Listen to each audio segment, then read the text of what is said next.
অভ্যাস হয়ে গেছে তো এর জন্য। ইয়ে ছিল, ট্রাফিক জ্যাম ছিল, তাই আমি পার হয়েছি। না থাকলে আমি পার হতাম না। কিছুই নাই, না জ্যাবরা ক্রসিং নেই, কিন্তু ট্রাফিক জ্যাম ছিল তাই। আমি যাবো, ঠিক আছে বলছি, ওনাকে বলছি এখানের উপরে ড্রাগ অ্যাডিক্টেড কিছু লোক পায়খানা প্রস্রাব করে রাখে, এখানে হাঁটা যায়।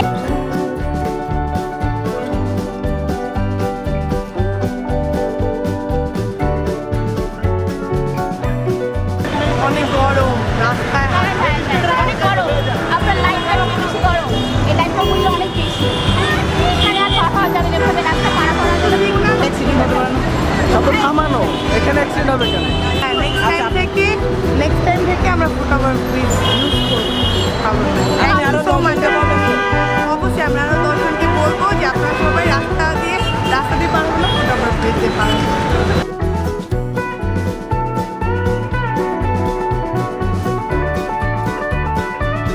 আমার একটা লোক দাঁড়িয়ে আছে, তো এবার ফুটওভার দিয়ে যাবেন, তার গাড়ি নিচে পড়ে যাবে, কার দিলাম হারিয়ে যাবে।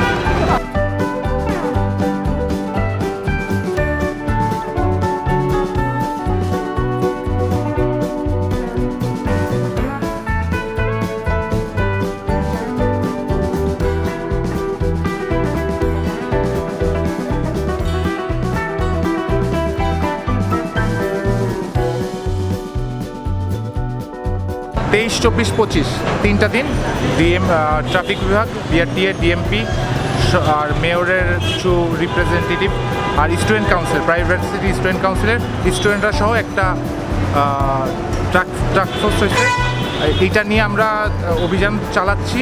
এই 3 দিন অভিযান চলবে, সব অভিযান ইন ফিউচারও চলবে, কিন্তু 3 দিন আমরা সবাইকে অ্যাওয়ারনেসের আওতা নিয়ে আসবো। কারণ ইন ফিউচার যদি বড় কোনো ল হয়, সে ফর এক্সাম্পল যে আপনার 1000 টাকা ফাইন হইলো যে আপনি ট্রাফিক ল মানলেন না, এটা তো আমাদের জানাতে হবে আগে। আমরা ধরে নেন এটা আমরা প্রথমে পাবলিককে জানাচ্ছি, অ্যাওয়ার করতেছি, নাথিং এলস। Thank you. আচ্ছা, একটা মানুষের সাথে জড়িত থাকে নিম্নে 50 জন মানুষ, ওই লাইফটার সাথে জড়ানো। তো একটা মানুষ যখন দুর্ঘটনার শিকার হয়, পরিবারের আরও 50 জন মানুষ একেবারেই শিকার হচ্ছে পরে এই দুর্ঘটনা এবং ধ্বংসে। তা আমরা চাই না পরিবারের কোনো একজন ব্যক্তি এই দুর্ঘটনার শিকার হোক এবং আরও 50 জন মানুষ আর রাখে মরুক। এটাই আমাদের মেইন উদ্যোগ।